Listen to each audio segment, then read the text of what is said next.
Bonjour chères toutes, bonjour chers tous, que les bénédictions soient, que la lumière engendre toujours la lumière, éternellement la lumière. Je me suis réveillé ce matin, j'ai voulu vous parler, j'ai eu envie de vous entretenir sur un sujet important. Mais je voudrais d'abord vous poser une question et vous avez 2 secondes pour y répondre. Et la question est si grave, si profonde. La question est si ultime, si fondamentale. La question est si saisissante et si bravante. 3 points de suspension. Et la question est tout simplement la suivante. Qui parmi vous n'a jamais eu envie de danser? Oui, ça peut paraître drôle, mais je vous assure, ça ne l'est pas. Et au regard de la métaphysique africaine, vous allez comprendre que la danse est une initiation. Je vous remercie de nous rattraper sur cette fréquence de YouTube de la chaîne El Monsieur Godson et surtout de nous retrouver dans notre rubrique qui est liée, n'est-ce pas, au code vaudou. Et dans cette nouvelle édition, nous allons aborder la danse vaudou. Il est très important de comprendre pourquoi dans le vaudou, on danse. Je ne parle pas encore de la musique vaudou, je ne parle pas encore de ce que je pourrais appeler des chants vaudous. Il est vrai que généralement, on ne devrait pas dissocier la danse et les chants ou les chansons. Mais ici, il nous faut aller de façon étapique. Et donc, aborder les choses en les scindant. Scindant pour pouvoir mieux vous expliquer de quoi il est question. Et donc, nous allons aborder la danse vaudou. Comprenez que le terme danse ou la danse vaudou est un concept générique et pourrait donc contenir les danses vaudou. Parce que pour toutes les personnes qui ont assisté une fois à des cérémonies ou à une cérémonie vaudou, vous allez voir qu'il y a plusieurs sortes de danses. Il y a les danses Ebieso, les danses Sapata, les danses Trosso, les danses qui sont liées à la divinité Dan, et il y a des danses qui sont liées à des associations de divinités ou à des divinités importées et qui ne font pas partie directement du panthéon vaudou, quoique dans le concept même de vaudou et vaudou, il y a le fait que c'est une ouverture à toutes les possibilités de néther ou de néthéru ou de divinité qui constituent le panthéon universel, puisque le vaudou, c'est un mystère.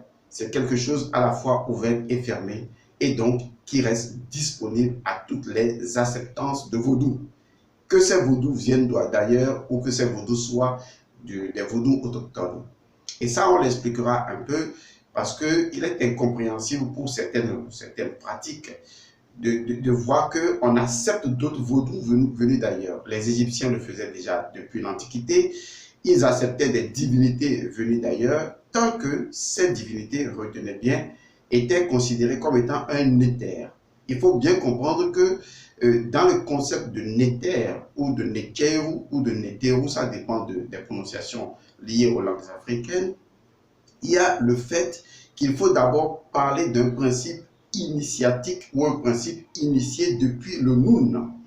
Donc, une fois qu'un principe est initié dans le Noun ou reconnu dans le Noun, passant par l'illumination de Atum, ou de Osiris, si vous voulez, puisque chaque divinité est considérée comme étant une partie du corps de Osiris, une fois que c'est identifié de façon fonctionnelle, principielle et fonctionnelle, cette divinité-là était adoptée parce que faisant partie du panthéon universel. Et donc, le concept africain ou négro-africain ou le concept de l'Égypte antique était très clair là-dessus et c'est ce que nos ancêtres ont perpétué jusqu'à ce jour. Il est important de voir qu'aujourd'hui, dans toutes les grandes cérémonies vaudou, il y a toujours l'importance des danses. Je ne vais pas dire chant et danse, mais des danses. On reviendra au chant et aux chansons beaucoup plus tard. Même si, comme je l'ai dit tantôt, les deux sont en harmonie et sont rythmés, mais il nous faut aller d'abord avec la danse et venir avec les chants. Alors, la question que vous devez réellement vous poser, c'est pourquoi l'humain a commencé à danser. Et donc, ceci nous retourne naturellement à l'origine de la danse. Lorsqu'on parle de ces choses, comme je l'ai dit souvent, si vous prenez le mot danse, la danse elle-même, et que vous aimeriez retourner à sa définition étymologique, vous ne trouverez rien de concret. Parce que les personnes qui aujourd'hui utilisent le mot danse ne sont pas les créateurs de concepts dont ils se prévalent aujourd'hui. Or, pour être créateur d'un concept, il faut maîtriser si ou ça ou sia, c'est-à-dire l'intuition cosmique. L'intuition cosmique est cette dimension qui nous permet de comprendre qu'il y a une liaison entre le monde visible et le monde invisible, d'où les mythologies égyptiennes. Et donc, pour l'Égypte antique ou pour l'Égyptien de l'Égypte antique, il y avait un langage universel qui était tout simplement le symbolisme, d'où la pensée symbolique de l'Égypte antique, parce que pour l'Égyptien, il fallait représenter sous forme d'idéogramme les réalités, disons, transcendantes et les exprimer sur plusieurs concepts. Alors qu'aujourd'hui, lorsque vous avez un seul concept, vous n'arrivez pas à vous connecter à la source parce que vous n'avez pas, disons, les mythologies ou la pensée symbolique qui sont liées à ce type de compréhension. Pourtant, lorsqu'on retourne dans l'Égypte antique, on comprend très bien, je dis bien, on comprend parfaitement très bien ce que signifie la danse dans l'Égypte antique. Et comme je vous le dis, la danse au départ était d'abord tout simplement initiatique. Je dis bien, la danse était initiatique. La danse était d'abord, avait pris naissance, tout comme le théâtre d'ailleurs, on l'abordera, la danse avait pris naissance dans les temples égyptiens. Alors, pourquoi les danses étaient-elles d'abord initiatiques? Parce que si vous rentrez dans la compréhension, disons, originelle même du mot danse, je vais commencer par le mot, par exemple, chorégraphie, qui en fait traduit un peu l'idée de danse. On se retrouve être en relation avec une divinité fondamentale. C'est le dieu faucon de lumière, c'est-à-dire le dieu Horus, d'où le nom de Hor, ou de Hora, ou de Hura, qui par la suite va donner Kora, c'est-à-dire la chorégraphie. Pourquoi? Parce que les Égyptiens n'avaient pas choisi le symbole, le symbolisme du faucon de lumière par hasard.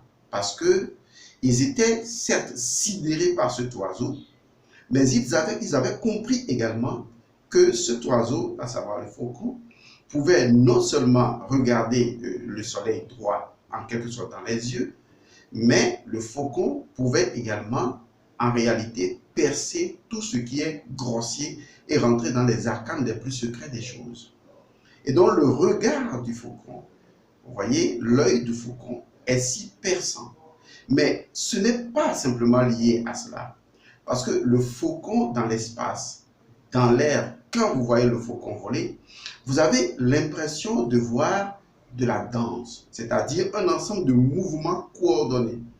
Parce que pour les Égyptiens, tout est symbole, tout est géométrie. Et donc la géométrie du faucon, le vol géométrique du faucon a sidéré, n'est-ce pas, les Égyptiens. Ils se sont dit, waouh, le faucon ne fait pas son vol par hasard. Parce que le faucon est mené donc par Chou, c'est-à-dire le vent. Et donc le faucon sait manipuler le vent. Le faucon sait aller avec le vent. Le faucon sait se porter dans le vent. Le faucon sait se faire porter dans les courants d'énergie céleste. Et donc, le faucon est le premier danseur. Et donc, le faucon, son envol était considéré comme une danse. Vous voyez, c'est très important. C'était comme une forme de chorégraphie, une forme de mouvement un ensemble de mouvements synchronisés. Mais cet ensemble de mouvements n'était pas seulement synchronisé pour être magnifique à vue d'œil, mais pour eux, le faucon brassait des courants d'énergie et émettait par son envol un ensemble de géométrie qui pouvait être utilisé sous forme de danse et donc repliqué en quelque sorte sous forme de danse dans le monde des hommes. Donc les premières danses étaient tout simplement initiatiques parce que ces danses se focalisaient sur le principe métaphysique de l'Égypte ancienne, à savoir le principe de la vibration, mais également le principe du rythme. Donc pour les Égyptiens, tout est lié non seulement à la vibration, mais également au rythme. Donc c'est toujours le symbole du faucon de lumière, c'est-à-dire de Horus ou de Hor. Et donc ils avaient exprimé cette pensée parce que pour eux, eh bien, le faucon dessinait bien dans son envol un ensemble de mouvements rythmés, vous voyez, qui en fait émettait un ensemble de vibrations. Et pour eux, c'était également la source de la vibration, puisque le faucon était également lié au soleil. Je vais vous donner un exemple palpable. Vous savez, dans la langue évé, vous voyez, le mot évé, qu'on dit également éoué, en quelque sorte. En fait, si vous voulez dire évégbe, par exemple, évégbe, c'est le mot origine, évégbe ou éouébé. C'est B là, c'est la langue, c'est la parole si vous voulez. Et oui, en fait, est un mot qui est non seulement lié à Horus, parce que lié à la hauteur, à l'élévation, vous voyez, à l'élévation, mais également lié au soleil, qui en fait représente la divinité principale. Parce que en évé également, on dit Ewe pour désigner le soleil. Et pour désigner également la hauteur, pour désigner la liberté. Vous vous rappelez, lorsque je parlais de vaudou, je disais Wo. Vous voyez, Ewo, Ewo, Ewe, Ewo, tout cela, c'est la même racine. Ça représente tout ce qui est élévation, tout ce qui est liberté, tout ce qui est ouvert. Vous voyez, donc quand on dit éveillé, par exemple, on veut tout simplement dire, en quelque sorte, la langue de Dieu ou la langue de Dieu, si vous voulez. Si on peut l'expliquer de façon littérale. Mais au même moment, lorsque vous prenez la langue Mena ou Evé, on vous dira également que le fait de danser, Magou Ewe, c'est-à-dire Ewe là, c'est la danse. Et lorsque vous demandez à un Africain ou à un Béninois qui est également Minagoui, vous voyez, Ewe là, c'est toujours en langue fond, c'est également la danse. Alors, danser, quand vous dites à un Africain de cette zone géographiquement ciblée, quand vous leur demandez, ça veut dire quoi, Ewe là, on vous fera tout de suite un mouvement comme, vous voyez, on vous fera ce mouvement-là. Ce mouvement, ce sont tout simplement les battements d'ailes qui représentent ce que je désignais tantôt comme étant Hor, c'est-à-dire Horus, le dieu faucon de lumière, qui en réalité signifie toujours justement Ewe, puisqu'il représente le dieu soleil, l'œil de Ré, c'est également Ewe, c'est également danser, parce que le vol du faucon de lumière, le vol de faucon représente une forme de chorégraphie céleste, une forme de mouvement céleste qui, en fait, selon les Égyptiens de l'Antique Égypte, n'était pas aléatoire, mais pouvait être tout simplement compris et étudié et tout simplement rendu dans le monde de Keb, c'est-à-dire rendu tangible pour être tout simplement étudié. Et donc, au fur et à mesure, il faut comprendre que la danse, en fait, est un ensemble de mouvements coordonnés, d'accord? Un ensemble de mouvements synchronisés, un ensemble de mouvements rythmés, un ensemble de mouvements vibratoires ou un ensemble de vibrations rythmées. Et cela est d'autant plus important que non seulement on va constater que avec Hora ou avec Horus ou même Osiris, c'est la même chose, que c'est le mouvement, des mouvements géométriques très bien ciblés, dessinant dans l'ensemble de l'univers des courants d'énergie spécifiques. Mais on va remarquer que, étant donné que ces courants d'énergie célestes liés à la divinité Nut ou le ciel, représentent également une forme de possibilité de cette divinité-là, représentant Geb, on se rend compte que les mouvements célestes ont leur antipode, c'est-à-dire leur correspondance. Si on se réfère à la loi de la correspondance, il y a donc à leur antipode qui est justement les courants d'énergie tellurique, naturellement liés au magnétisme, puisque souvent l'électricité est liée au soleil et le magnétisme lié généralement à la Terre. Et donc on est là dans des courants d'énergie tellurique. Et c'est ce qui rend les choses véritablement intéressantes. Pourquoi? Puisque vous savez, comme j'ai fait déjà plusieurs chapitres sur le vaudou, vous pouvez toujours les relire, je dis que le vaudou est également souterrain. C'est-à-dire que le vaudou est lié également au noyau de la Terre. C'est souterrain. Et cette énergie souterraine émet ce qu'on appelle des courants d'énergie de vie, qui vont devenir justement des courants telluriques pour donner vie aux plantes amants, c'est-à-dire les plantes, qui également représentent une dimension du vaudou, puisque les plantes représentent les messagers du vaudou, et avec les plantes, on peut guérir toujours grâce au vaudou, puisque les plantes portent l'essence même du vaudou. Ce qui est encore plus intéressant, c'est que tous les êtres humains sont connectés au vaudou. Et quand je parle de vaudou, dans ce cas-là, par correspondance, je parle de ce serpent souterrain. Je parle de l'ouroboros souterrain qui est donc lié au noyau de la Terre. Donc chaque être humain étant connecté à ce noyau de la Terre par la plante des pieds ou par le chakra de base, cela veut dire clairement que nos mouvements sur la planète Terre, nos déplacements sur la Terre ne sont pas aléatoires.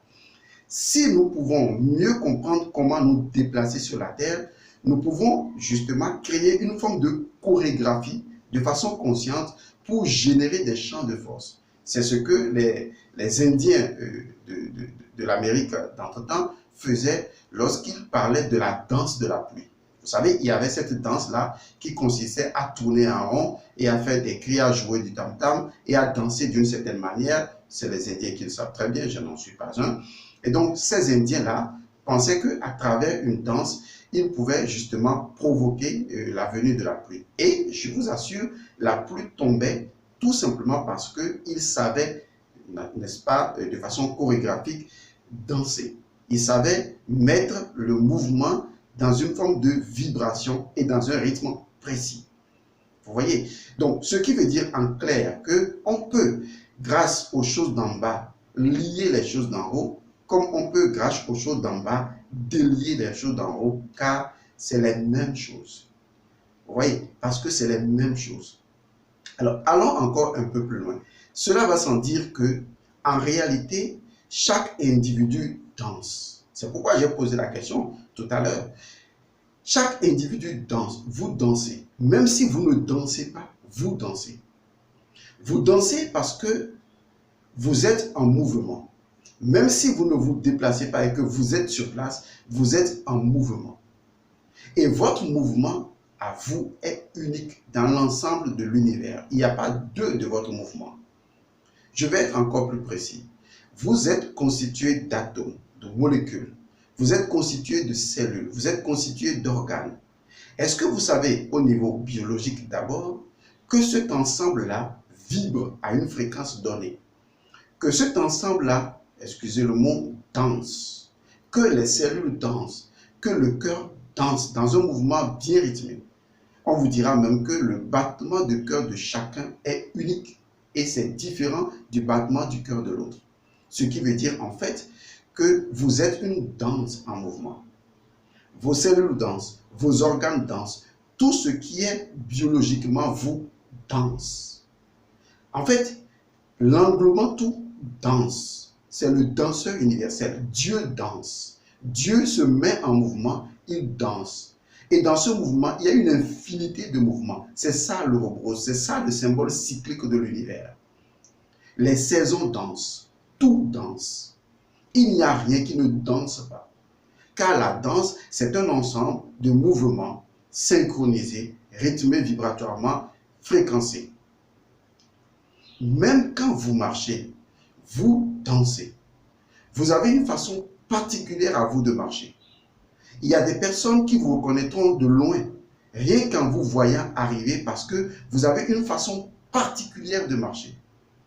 Mais parce que vous n'êtes pas conscient à la façon dont vous marchez, vous ne voyez même pas que votre marche est une danse.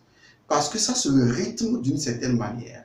Il n'y a que vous qui marchez comme ça. Non, corrigeons cela. Il n'y a que vous qui dansez comme ça. Nous dansons tous. Mais seulement, nous n'écoutons pas la musique au rythme duquel ou de laquelle nous sommes en train de danser. Vos émotions dansent. Il n'y a que vous qui ressentez les choses d'une certaine manière, avec un certain rythme. Il n'y a que vous qui pensez d'une certaine manière, avec un certain rythme.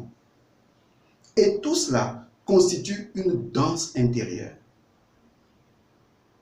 En fait, vous ne pouvez pas ne pas danser, puisque vous êtes une structure perpétuellement en mouvement. Mais ce que vous devez savoir, c'est que votre danse est en relation ou en connexion directe avec l'énergie tellurique de la Terre.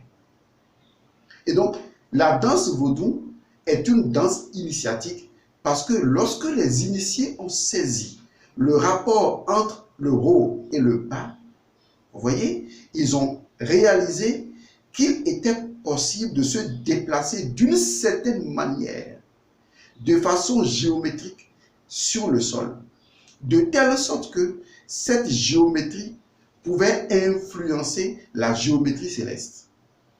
C'est ce que ça veut dire Ewe. C'est une façon, ce n'est pas des mouvements aléatoires, les danses vaudou. Parce que vous ne verrez jamais les danses Sapata ressembler aux danses Rebieso. Parce que les danses sont spécifiques et révélatrices d'une certaine dimension énergétique. Les mouvements sont précis. Que ce soit les mouvements de rotation, ou les mouvements de devant et de derrière, ou les mouvements circumambulatoires, ou les mouvements de saut, ou les mouvements de piétinement au sol, comprenez ceci. Le danseur sait que la plante de ses pieds et son chakra de base sont connectés à l'énergie tellurique. Il sait que il est le pied de Geb qui doit se déplacer d'une certaine manière pour dessiner une géométrie bénéfique afin que les forces spirituelles invisibles qui appartiennent à ce type de géométrie se manifestent. Ce qui fait de la danse un pont entre le divin et l'humain, entre le spirituel et le matériel. La danse est un passage pour les forces spirituelles. C'est pourquoi dans certaines danses, les personnes ou des personnes peuvent être prises de possession, ou les personnes peuvent être prises d'extase, ou même d'enstase, ou les personnes peuvent être prises de révélation, parce que vous êtes porté par l'énergie que vous-même vous êtes en train de créer. Donc le déplacement sur le sol doit correspondre à une géométrie bien précise. Et c'est cette géométrie qui force les courants d'énergie tellurique à se positionner d'une certaine manière pour au même moment correspondre ce dessin terrestre à un dessin céleste afin que le ciel et la terre soient unis. La danse est le point d'unité ou de connexion, de relation entre le céleste et le terrestre. Donc la danse n'est pas aléatoire. C'est vrai. Je ne parle pas des danses d'aujourd'hui. Je ne parle pas des danses trop sexuelles. C'est vrai, et je vais vous le révéler. Le secret fondamental de la danse est vraiment sexuel. Les temples vaudous vous diront que les danses les plus initiatiques sont sexuelles. Mais on ne peut pas vous dire pourquoi. Mais je vais vous dire pourquoi. Parce que la danse, étant liée justement au faucon de lumière, à Horus, mais la danse est également liée au dieu Imana ou Amon-Ré et à la partie génitale du dieu Amon-Ré, c'est-à-dire le phallus en érection. Parce que le phallus en érection représente également ce qu'on pourrait appeler la divinité créatrice et qui est représentatif également de l'Ouroboros. Et donc, la capacité érectile, le mouvement érectile est lié au mouvement du serpent. Et le serpent est lié à l'ouroboros. Ce qui veut dire en fait que généralement, toujours dans les temples initiatiques, les danses ont une connotation fortement sexuelle. C'est tout à fait normal, puisque les danses étant liées au noyau de la terre et donc liées à notre chakra de base, eh bien, les danses sont fortement liées à nos organes sexuels. Parce que les danses ont pour obligation de stimuler l'énergie de fertilité. L'énergie de fertilité, qui est encore appelée l'énergie de créativité, est l'énergie sexuelle. La plupart des danses qui avaient lieu pour les récoltes, avaient lieu pour les saisons bénéfiques. Donc, c'était toujours pour la fertilité.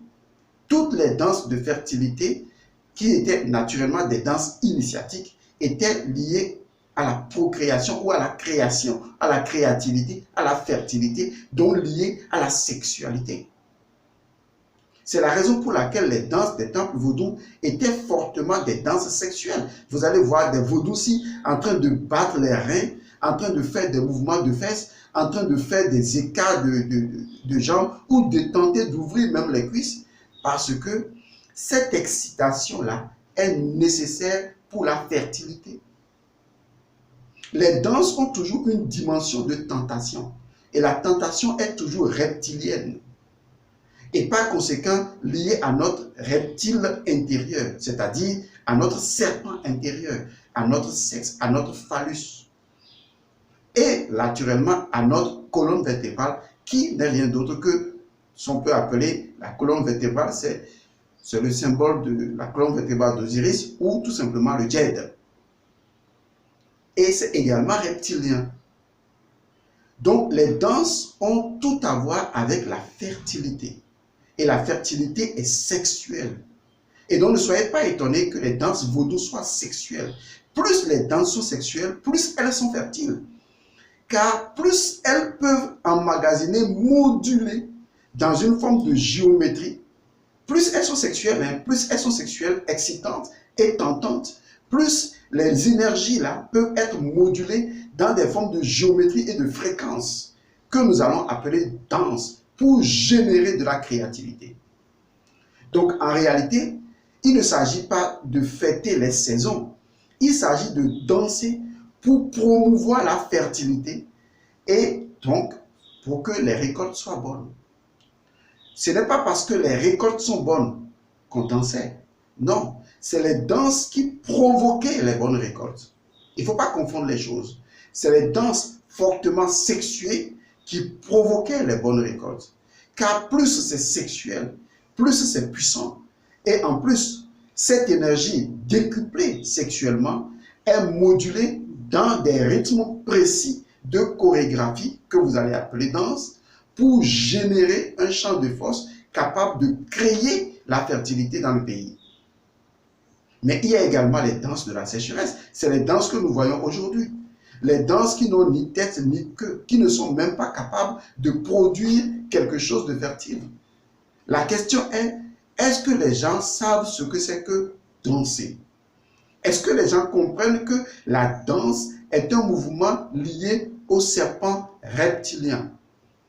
Est-ce que les gens comprennent que la danse est liée à Noun? Et quand vous voyez Noun, c'est toujours avec des vibrations. Est-ce que les gens comprennent que la danse est liée à la créativité, à la fertilité? Est-ce que les gens comprennent que la danse correspond à une géométrie capable de configurer les énergies telluriques et de les ajuster aux énergies célestes pour produire des bénéfices entre les esprits et les hommes? Parce que la danse ne peut pas être l'objet de quelque chose d'aléatoire. Chacun danse dans sa danse. Lorsque on va jouer de la musique, vous pouvez danser au rythme de la musique. Mais avant de danser au rythme de la musique, vous avez votre propre danse. Chacun danse de façon unique. Il y a des personnes, quand vous les voyez danser même dans le noir, vous savez que c'est cette personne qui danse comme ça. Chacun a une façon unique de danser parce que vous êtes une danse en mouvement. Comme je l'ai dit tantôt, vous dansez même si vous ne vous mouvez pas. Maintenant, il faut savoir quelle est la danse qui vous détermine, quel est le rythme qui vous correspond. Mais pour y arriver, il faut que vous écoutiez votre énergie. Il faut que vous laissiez votre énergie vous emporter dans une forme de mouvement, dans un ensemble de mouvements qui spécifie un rythme dans lequel vous êtes en train de vous mouvoir. La danse est sacrée. Et plus elle est sexuelle dans les temples initiatiques, plus elle est fertile. Comprenez-moi bien, j'ai bien ajouté dans les temples initiatiques. Parce que une danse peut être fortement sexuelle et destructrice si elle ne suit pas une géométrie bien définie. Laquelle géométrie doit bien configurer les énergies telluriques dans un mouvement précis pour que le ciel se retrouve dans la terre et que la magie s'opère.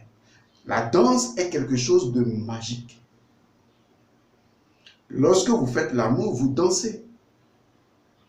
Mais vous ne suivez même pas un rythme. Lorsque vous mangez, vous dansez. Lorsque je suis en train de parler avec vous, je suis en train de danser. Tout ce que vous faites, c'est de la danse. Mais à quoi correspond cette danse-là? À quelle énergie cela correspond? Quelles sont les formes géométriques que vous suivez? Vous allez remarquer que souvent, dans les danses vaudou, il y a le fait que la personne tourne généralement en rond, dans un sens précis, comme si l'individu cherchait à s'attraper lui-même. Et ça, vous le remarquerez souvent parce que c'est l'un des éléments fondamentaux de la danse. C'est le serpent qui cherche à se mordre la queue. C'est très profond. Vous allez voir des danses qui ont des formes de serpents qui se déplacent ou d'un animal qui sautille. Allez comprendre de quoi il s'agit. Vous verrez que peut-être c'est une danse liée au symbole du canard ou une danse liée tout simplement à une divinité de la terre. Parce que la danse liée à la divinité de la terre doit avoir des expressions de base. Et ces bases-là doivent être tangibles. Et vous constaterez que les mouvements sont plus lourds. Alors que les danses liées à des divinités de l'air sont des danses qui cherchent à s'élever. De toute façon, d'une manière ou d'une autre, les danses contiennent un secret. C'est le secret de l'ajustement vibratoire de la terre par rapport aux énergies du ciel. La loi de la correspondance, une forme de chorégraphie céleste pour produire dans le monde des hommes un résultat bien précis. Et cette image a été déjà dessinée par Hora dans le ciel. Il nous suffit tout simplement de comprendre comment ces dessins magnifiques du ciel par le faucon de lumière ont été faits dans son agencement et de reproduire cette même danse de ce serpent céleste dans le monde des hommes et de créer un pont, une forme de synchronicité entre le monde céleste et le monde d'en bas. Car les danses permettent de lier les choses d'en bas et de lier les choses d'en haut et de délier les choses d'en bas et ainsi de délier les choses d'en haut. Je vous remercie d'avoir suivi cette vidéo. Je vous retrouve la prochaine fois pour mieux approfondir certaines formes de danse et voir si elles sont bénéfiques. Paix à vous.